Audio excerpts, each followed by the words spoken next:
Yo! Bonjour tout le monde, Pierre-Alain Saint-Laurent, courtier hypothécaire. Bienvenue à l'épisode 3 de la saison 3 du podcast Un café avec ton courtier avec Marc McIntosh. J'aime ça ajouter Marc dans le nom de mon podcast. Je pense que je l'ai invité juste parce que son nom de famille sonne bien. Non, évidemment, c'est pour ses compétences et sa barbe que je l'ai invité. Cet épisode est assez particulier. On parle du REEI, qui est un programme qui s'appelle le régime d'épargne enregistré pour invalidité. Vous allez en apprendre beaucoup plus là-dedans. Essentiellement, là, ce qu'on a appris avec Marc, c'est l'efficience de ce programme-là. Des super belles subventions qui peuvent être super pertinentes, super lucratives pour certaines personnes qui vivent avec un handicap. On a expliqué c'était quoi les handicaps qui étaient disponibles. On a expliqué comment devenir éligible à ce programme-là. Mais moi, ce qui m'a marqué le plus, c'est que vous allez le voir dans le podcast, évidemment, là, mais 62%, donc beaucoup plus que la moitié des gens qui sont éligibles à ce programme-là, n'en font jamais la demande. Donc, si vous vous posez la question, si vous êtes éligible, si vous vivez avec un handicap quelconque, là, même si c'est pas incapacitant, même si vous êtes très fonctionnel, écoutez l'épisode, ça vaut la peine. Il y a peut-être de l'argent, comme on dit avec Marc, que vous laissez dormir sur la table. Donc, épisode super pertinent, un peu niché, évidemment, ça ne s'appliquera pas à tout le monde, mais je pense que c'est à une strate de la population qui est super importante. Donc, écoutez ça, je vous invite et je vous souhaite un bon épisode. Merci. Oui, monsieur. Bonjour, Marc McIntosh. Comment ça va? Yes. Ça va, toi? Ça va bien, merci beaucoup. Le King de Sainte-Anne des Plaines. Moi, tu sais que j'ai comme une chicane perpétuelle avec les Laurentides, puis leur nom de municipalité qui se ressemblent toutes. Là. Comment il peut avoir un Sainte-Anne-des-Plaines, puis un Sainte-Anne-des-Lacs, puis un Sainte-Anne-des-Monts? Rien de ça est proche. Sainte-Anne-des-Monts, on s'entend que c'est en Gaspésie. Après ça, t'as des Vals partout. Val-Morin, Val-David. Après ça, t'as... En tout cas, Moronites, Val-Morin, Moronites, Val-Morin, comme c'est pas à côté. C'est des noms qui se ressemblent. C'est des noms qui se ressemblent, mais... C'est fait pour nous mêler. J'aime bien une petite pancarte qu'il y a à Sainte-Anne-des-Plaines. C'est écrit « Il n'y a pas de nourriture sans agriculture ». Ah, c'est un slogan. Ben, ça, je le dis. Y a-t-il beaucoup de fermiers dans votre coin? Oui, c'est ça. Oh oui, c'est très, très agricole, mais on est bien là-bas, on est bien. Tourisme, Sainte-Anne-des-Plaines. C'est quoi? Qu'est-ce qu'on cultive? Ah, toutes sortes d'affaires. Un peu de tout. Oh oui. Moi, je suis pas dans le domaine agricole, mais... à l'épisode 3, on apprend que finalement, t'es fermier. Ouais, c'est pas parti de CSF. Changement de carrière. Eh bien, Marc, aujourd'hui, on se rencontre. 3e épisode, on l'a dit. On a parlé dans les premiers épisodes, premier acheteur, on a fait ça, on a fait entrepreneur avec leur propre Inc. Aujourd'hui, j'ai eu une situation récemment avec des clients qui... parce que moi, je pose toujours la question, évidemment, parce que les allocations familiales, c'est quelque chose qui est utilisé par les prêteurs, même si c'est un revenu qui est très fixe, très stable. Fait que les prêteurs aiment ce type de revenu-là. Fait qu'on va toujours demander, est-ce que vous avez des enfants ou des personnes à charge? Et récemment, j'ai une famille qui m'a parlé de leur enfant qui était handicapé. Donc atteint d'une maladie dès la naissance. Là. Et il m'expliquait des choses que je comprenais pas toutes, parce qu'évidemment, c'est moins mon audience cible ou ma clientèle que je desserre souvent. Mm-hmm. Mais il me parlait d'une espèce de REEE, mais c'est le REEI. Puis on en a parlé évidemment avant, tantôt. Puis tu me disais que c'est quelque chose, c'est un produit que tu connais bien pour des bonnes raisons. Fait que explique-moi un petit peu le REEI, là, si on veut. C'est un autre acronyme qu'il faut que j'apprenne. Oui, il y a beaucoup de produits financiers, beaucoup d'acronymes. Mais le REEI, le régime enregistré d'épargne invalidité, c'est un régime qui a été conçu par le gouvernement spécialement pour les gens vivant en situation de handicap. Que ce soit la personne qui est handicapée ou son enfant ou un proche. Elle a le droit à des subventions puis des bons allant jusqu'à 90 000 $. Donc, on sait être handicapé, hein, ça vient avec son lot de défis au quotidien, puis d'avoir une aide financière sous forme de bons, ça peut être utile. Donc, c'est large, handicapé. Hein, ça peut être autisme, paresse cérébrale, diabète type 1, chaise roulante, un amputé. C'est très, très vaste. Aussitôt qu'on a le droit au crédit d'impôt pour personnes handicapées, là, le CIPH, on est admissible au REEI. Donc, c'est vraiment un beau programme qui peut nous aider. On n'est pas obligé de cotiser, mais on peut aller chercher jusqu'à 90 000 $ avec ce programme-là. Fait que 90 000 $, tantôt, tu disais le maximum. Ça, c'est le maximum de subvention. Oui, de subvention et de bons. En fait, il y a 20 000 $ de bons et 70 000 de subventions possible. C'est quoi la différence entre les bons et les subventions? C'est que les bons, c'est versé automatiquement sans qu'on ait besoin de mettre d'efforts d'épargne à l'intérieur du régime. Il faut avoir en bas d'un certain revenu familial net, par contre, pour y avoir droit. Mais on est admissible aux bons. Sinon, pour être admissible aux subventions, comme le R3A, il faut cotiser. Donc, par exemple, quelqu'un qui va mettre 1 500 $ par année dans le REI va avoir des subventions de 3 500 $ supplémentaires. Donc, on parle de 300 % sur les 500 premiers dollars investis et de 200 % sur les 1 000 $ supplémentaires. Donc, 1 500, c'est par année le maximum subventionnable. Ensuite de ça, on reçoit ça. Puis si on est en dessous d'un certain revenu, comme je mentionnais, ça change à chaque année, mais on a le droit au bon qui est 1 000 $ par année. Donc, si on met 1 500 $ par année dans le régime, à la fin de l'année, on a 6 000 $ plus le rendement. Quand tu dis même que les bons, tu n'as même pas besoin de cotiser. Fait que tu peux juste avoir ouvert le REI et tu vas être éligible à recevoir la part de bons. Exactement. Il faut faire en bas d'un certain revenu familial net. Mais ce qui est intéressant, c'est si jamais on est parent d'une personne handicapée, aussitôt que l'individu a 18 ans, l'handicapé a 18 ans, c'est son revenu à lui qui est considéré. Et souvent, les gens en situation de handicap, ils ont des faibles revenus. Donc, ils sont admissibles. Mais quelqu'un qui est, par exemple, diabétique de type 1 est très autonome, capable de travailler, faire ses choses, mais vit avec d'autres types d'enjeux, puis est admissible aussi. Donc, des fois, ça peut être le fun de faire des calculs. Hey, on va mettre un petit peu de REER, on va faire ci, on va faire ça, on va te rendre admissible au bon. Puis en plus de ça, cotise à l'intérieur du régime pour aller chercher des subventions. Donc, c'est vraiment de l'argent que le gouvernement il donne pour aider. En fait, là, c'est surtout pour la retraite parce que évidemment, on veut laisser ça s'accumuler à travers le temps. Mais en gros, c'est une façon d'économiser. Puis si je le décortique, le REI, comment est-ce qu'il fonctionne? Premièrement, il y a l'admissibilité. Qu'est-ce que c'est en forme de bons et de subventions? Comment fonctionnent les retraits? Puis qu'est-ce qui arrive en cas de décès? Là, ça, c'est souvent une question qui revient souvent. C'est mes questions. Moi, c'est ça. Toujours hypothèse, on tue la personne. La personne meurt. Exactement. Donc, supposons qu'on est soit nous-mêmes handicapés ou qu'un proche est en situation de handicap. On a droit au crédit d'impôt pour personnes handicapées. On est admissible au REI. Une fois qu'il est ouvert, après ça, on a le choix de cotiser à l'intérieur ou pas. Puis on va aller chercher le 90 000 de subvention. C'est 1 000 $ par année pour le bon et des pourcentages de subvention allant jusqu'à 300 % pour toutes les cotisations qu'on met. Ça, c'est la base. Ensuite de ça, puis on peut choisir des investissements selon notre profil d'investisseur, mais l'idée, c'est que ça fluctue. Ça fluctue à travers le temps. Ensuite de ça, il y a 2 règles qui sont très importantes à savoir. C'est la règle du 10 ans. La règle du 10 ans, c'est quoi? C'est, premièrement, on peut récupérer jusqu'à 10 ans en arrière. OK? On peut aller chercher des subventions jusqu'à 10 ans en arrière. Et si jamais on veut retirer dans le régime, on doit attendre que ça fasse 10 ans. Donc, si, par exemple, on a 10 000 dans le régime sous forme de bons et de subventions, puis qu'on est dans les années 2025, il va falloir attendre 2035 pour retirer notre argent sans être pénalité sur les bons et les subventions. Puis à chaque fois que ça avance de 1 an, on débloque le 10 ans en arrière. Donc ça protège les retraits rapides, les retraits anticipés. C'est une stratégie à, mettons, 10 ans, donc moyen, long terme. C'est pas une stratégie à court terme. Non, le but de ça, c'est d'aider...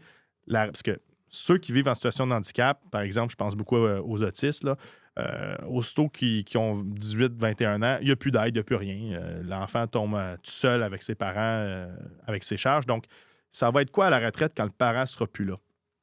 Il va tomber dans le filet social. Puis le filet social, il est beau, il est solide, il est fort, mais il y a ses limites. On est content de l'avoir, mais il n'est pas suffisant. Ah non. Fait que ça, c'est une façon d'aller chercher des subventions supplémentaires pour aider.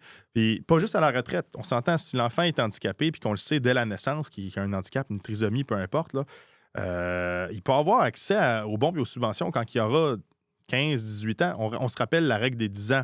Fait que s'il va acheter sa maison avec ça ou peu importe, il va avoir accès à l'argent. Puis si jamais il y a un décès, ça c'est une autre question qui revient souvent. Qu'est-ce qui arrive si les gens meurent? Oui, qu'est-ce qui arrive? Les parents, ils économisent dans le REI toute leur vie. L'enfant est handicapé, puis peu importe, décède à 25 ans. Qu'est-ce qui arrive? Les subventions, les bons, les intérêts et la cotisation nette revient au complet aux cotisants, sauf les subventions qui ont été reçues 10 ans en arrière. il va récupérer tout ce qui a été au début. Mais si je donne un exemple plus loin, la personne, l'handicapé, décède à 50 ans, 55 ans, ben, il va avoir les subventions puis les bons de 0 à 45 ans, puis il va perdre les dernières contributions. Attends un peu, les dernières contributions, donc les plus récentes ou les plus Les anciennes? subventions, les dernières. Il va perdre tout les ce qui est subventions. récent. Ouais. Dans le fond, tu t'en es pas servi pendant 10 ans. Je veux pas dire que le gouvernement juge que tu n'en as pas de besoin au décès, mais tu ne vas pas avoir les subventions à ce moment-là. Tu vas avoir l'argent que tu as cotisé. Oui. Le bon aussi? Non. Pas les bons, pas les et subventions. les subventions se sont mais perdues juste les 10 dernières années. Juste les 10 dernières années. Toutes les premières sont acquises. Et d'autres, il y a un paquet de règles aussi dans ce régime-là. Il est complexe, mais c'est le plus avantageux des régimes au Québec et au Canada. C'est le plus avantageux. Tu sais, la R3E pour les études, c'est 30 Oui, c'est ça. Là, on parle de 300 Tu mets $1, tu as 3 $. Ça, c'est garanti. Là. C'est une subvention en plus du rendement. La limite d'âge pour cotiser à ça et avoir des subventions, c'est 49 ans. Puis, la limite pour commencer à faire les retraits, c'est 59 ans. Puis, il y a 2 formes de retraits. Les retraits forfaitaires ou les retraits périodiques. Est-ce que je veux retirer 15 000 one-shot ou est-ce que je veux avoir 1 000 $ par mois jusqu'à temps que mon fonds soit épuisé jusqu'à mon décès? C'est les 2 méthodes de retrait du régime. On s'entend, dans le fond, le forfaitaire, tu peux avoir plusieurs forfaitaires aussi. Là. Tu pourrais décider d'avoir 15 000 cette année, dans 2 ans, un autre 15 000, dans 3 ans, un 50 000. C'est ce que tu veux dire par forfaitaire. Oui, exact. Ça ne veut pas dire qu'il faut que tu vides le compte d'un seul coup. Là. Non, puis il y a comme des limites tu peux pas dire, exemple, je veux vider la moitié du régime one shot. Il y a des calculs qui se font, puis c'est propre à chaque individu par rapport à l'âge de l'individu, par rapport à l'âge du placement. Plus le placement il est vieux, plus la portion des subventions est petite aussi, plus il y a le temps de faire des rendements. Mais l'idée, c'est pour ça qu'on est là, c'est pour accompagner la personne dans sa phase de retrait, dans son décaissement, dans son épargne, maximiser les subventions, ouvrir le régime. La paperasse. C'est le régime le plus compliqué. Là. Puis, puis souvent, quand on est en situation de handicap, c'est des choses qu'on n'aime pas faire, puis on est souvent découragé par la lourdeur là, administrative de tout ça. Puis les médecins sont impliqués aussi parce que pour avoir le droit au CIPH, il faut que le médecin l'autorise. Il faut que le médecin évalue la personne, dise t'es handicapé, t'as droit au REI puis au CIPH. Puis après ça, les gens reçoivent une lettre par la poste. Mais souvent, les gens, soit qu'ils perdent la lettre ou ils ne font pas les démarches, mais le temps passe, puis ils ne vont pas chercher toutes ces belles subventions-là. J'imagine que le système de santé étant ce qu'il est, avec toutes ces bonnes choses et ces mauvaises choses, probablement qu'il n'y a pas un système d'éducation à l'intérieur qui dit c'est bon, vous avez eu ce diagnostic-là. Maintenant, voici ce que vous devez faire. J'imagine que les gens sont un peu laissés à eux-mêmes de découvrir même ces programmes-là. Est-ce que c'est connu? Est-ce que tu dirais que les gens t'appellent et disent « Allô, je connais ce programme-là, je voudrais l'utiliser » ou s'il y a beaucoup de... Quand même, oui. Quand même. Je dirais... c'est un mix. Ouais. C'est un mix, mais le gouvernement ne va pas t'avertir 50 fois que tu as droit au régime. Non. Il t'envoie 1 ou 2 lettres, puis après ça, il faut que tu fasses tes devoirs. Un peu comme le numéro d'assurance sociale. Il y a des parents que l'enfant est rendu à 8-9 ans, le numéro d'assurance sociale n'a jamais été commandé. OK, c'est parce que ça me fait penser à moi, mes enfants. Faut faire des démarches. Je pense que oui, je pense que je connais. C'est de la paperasse, puis des fois, tu sais, quand tu annonces quand tu as un diagnostic d'handicap, des fois, ta tête à part ailleurs, puis c'est bien correct. Puis c'est pour ça qu'on en parle, puis qu'on essaie de dire aux gens, hey, est-ce que vous êtes admissible? Regardons ça ensemble, parce que si vous l'êtes, faisons les démarches pour les aider. T'sais. Puis ultimement, ce qui est le fun, c'est, je te pour dire, il n'est jamais trop tard. C'est pas vrai, il y a une limite là, à 49 ans, tu l'as mentionné. Mais je veux dire, l'enfant peut être rendu à 15 ans, puis les gens n'ont pas eu le temps de s'occuper de ça pendant les 15 premières années de la vie parce que c'était rock'n'roll un tout petit peu. N'importe quelle jeunesse, c'est un peu rock'n'roll. Fait on peut le partir à 15 ans, on peut le partir à n'importe quand. Exactement. Puis c'est rétroactif. En plus. Donc, si par exemple, on ouvre le régime pour quelqu'un qui a 20 ans puis qu'il est autiste depuis sa naissance, en partant, il va débloquer tous les bons auxquels il avait droit, s'il est admissible. Fait qu'il va débloquer 10 000 one shot. Puis après ça, si jamais il met des sous à chaque mois, ça va débloquer les subventions jusqu'à 10 ans en arrière. Ah. Donc, c'est très, très, très, très lucratif. Là. C'est beaucoup de sous. Ça vaut la peine. C'est de l'argent que le gouvernement y offre dans le régime. Donc, il faut aller chercher. Les allocations, c'est de l'argent que le gouvernement nous donne pour quand on a des enfants. Il faut s'inscrire, il faut aller les chercher. Il faut déclarer la naissance. Mais là, c'est la même chose. Il faut déclarer le handicap. Il faut dire, hey, regardez, moi, je suis en chaise roulante, moi, j'ai ci, moi, j'ai tel enjeu. Parfait, on ouvre le régime, le gouvernement dépose des subventions. Régime d'études, il faut le déclarer. Hey, j'ai un enfant, j'ai l'intention qu'il y ait aux études, je mets de l'argent dedans ça, parfait, je t'encourage, voici des subventions. C'est la même chose avec le REI. Il faut dire, je vis telle problématique, je suis handicapé, moi ou un proche, je veux mettre des sous de côté dans ça, le gouvernement va t'aider. Puis c'est dans ce régime-là qui est le plus généreux. Oui, c'est ça. Puis tu sais, c'est la même chose que n'importe quel investissement. J'imagine que plus tôt on le commence, la magie des intérêts composés, plus il va y avoir de l'argent dans le montant. T'sais, moi, ça me fait. J'imagine que c'est la même chose, que je le vois beaucoup dans les AEE, où des gens, les enfants sont rendus à 7-8 ans, puis ils disent ouais, on va investir dans les AEE et à un moment donné, là. Mais je suis comme, on perd des années ou du temps précieux. T'sais. Est-ce que les investissements peuvent être, ou les placements peuvent être dans n'importe quel véhicule de placement, une fois qu'on est rentré dans la porte du AEEI? Il y a beaucoup de réglementations autour de ça. Normalement, dans le monde idéal, il faut aller vers des placements présumés sûrs, qu'ils appellent, là, selon la loi de l'impôt. Mais donc, on met pas tout dans le crypto. Là. Beaucoup. Ah non. Non. Puis, parce que ça a une vocation, le placement, ça doit être pour une autre personne, souvent, à part si on l'ouvre pour nous-mêmes, étant nous-mêmes victimes d'un handicap. Mais on a accès à beaucoup de fonds, là. Puis, il y a beaucoup d'entreprises qui se spécialisent. Il y a Desjardins, Banque de Montréal, Mackenzie, par exemple. Moi, je me spécialise plus avec Mackenzie parce qu'eux, ils ont choisi de se dire on veut être l'institution financière qui veut se spécialiser dans les REI. Donc, j'ai choisi eux, puis ils ont des bons portefeuilles, ils ont des bons placements, mais la magie se cache pas dans les placements, vraiment, c'est au niveau des subventions. C'est 300 % là, récurrent, garanti année après année. C'est important d'aller chercher. Puis, quand on est en situation de handicap, ça coûte tellement cher, on a besoin de proches aidants encore plus qu'un aîné normal. Donc, c'est important d'aller chercher ça. Là, je suis peut-être dans un sujet sensible, mais les familles d'accueil, aurais-tu le droit à ça? Parce que des fois, je sais que des fois, ça arrive d'avoir des familles d'accueil qui vont avoir des personnes handicapées, plusieurs personnes handicapées dans qui vivent sous leur toit. Là. Est-ce que ça pourrait être applicable en autant qu'ils sont tuteurs légaux? Il faut être résident canadien. OK. Ça, c'est un des. Donc, si jamais la famille d'accueil se prend un enfant, il faut qu'il soit résident canadien. Tu sais. Et ensuite de ça, il ne faut pas oublier que l'argent, c'est pour la personne handicapée. On s'entend, oui. Fait que même si c'est une famille d'accueil qui l'ouvre et qui cotise, ultimement, l'argent appartient à la personne victime du handicap qui a droit au CPH.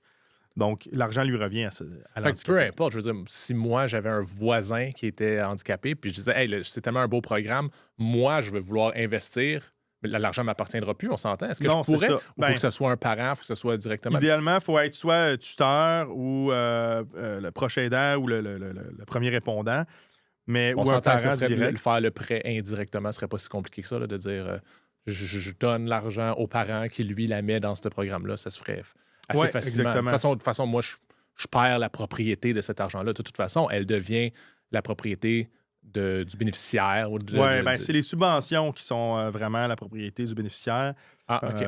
Mais en même temps, ça prend l'autorisation du bénéficiaire pour faire ça. OK. Si le bénéficiaire il est vraiment lourdement handicapé et qu'il n'est pas apte à prendre une décision éclairée puis dire ça prend soit la curatelle ou la personne en charge de l'enfant ou le parent immédiat, la mère ou le père. T'sais. La personne qui est en charge, je dis l'enfant, mais de la personne handicapée.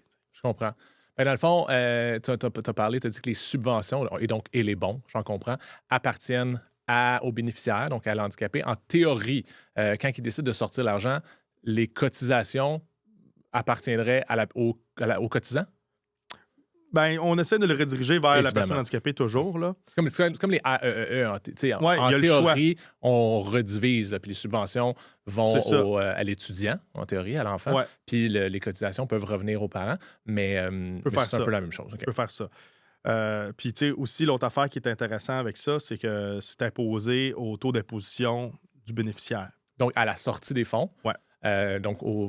Qui habituellement, surtout à la retraite, surtout s'ils gardent ça très longtemps, il y a très peu de revenus. On parlait du filet social tantôt. Fait que si on est dans le filet social, il n'y a pas beaucoup d'impôts à ce moment-là. Fait que c'est un peu ça, le REI. Puis c'est très, très, très important. Puis moi, ce qui me fait peur, ce qui me fait de la peine, c'est que je rencontre beaucoup de gens qui sont handicapés ou qui ont un enfant handicapé puis qui ne connaissaient pas ça, ce régime-là. Mm-hmm.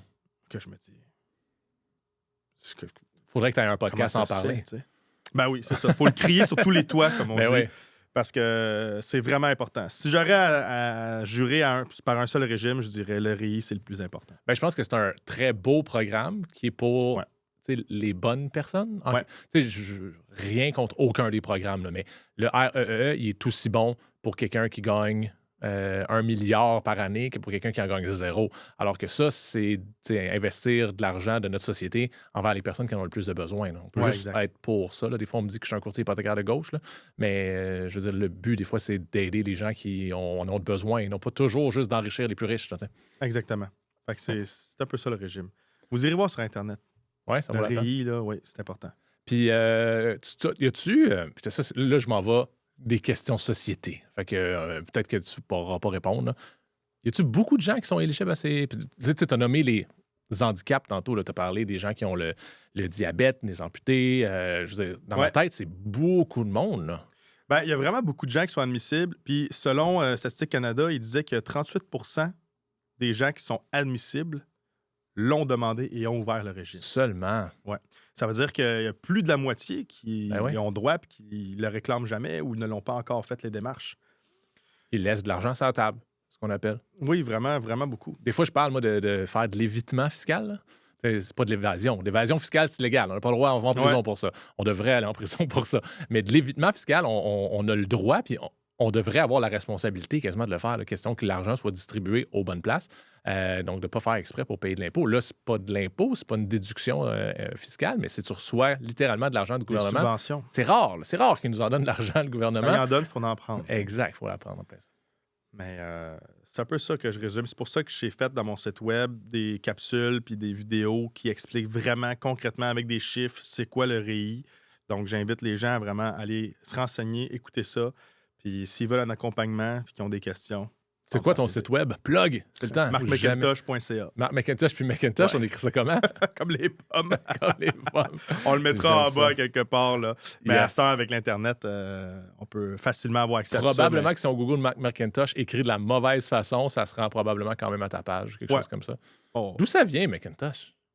De l'Écosse, je pense. D'Écosse. T'as-tu des Écossais dans ton coin? De chez vous, par chez vous? Un papa, ça fait tellement longtemps. Je pense que ça fait je sais pas combien de générations qu'on est au Québec, là, mais...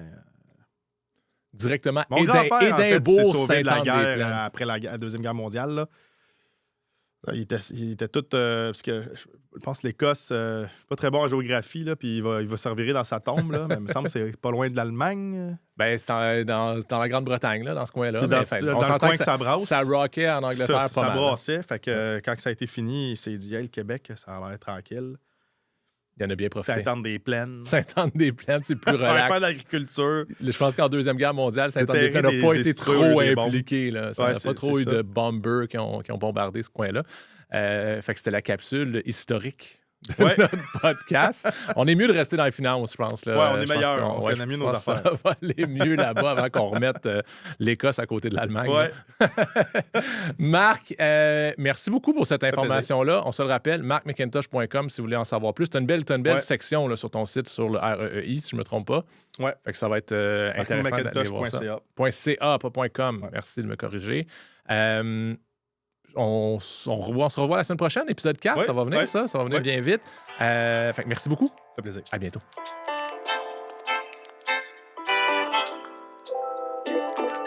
Yeah.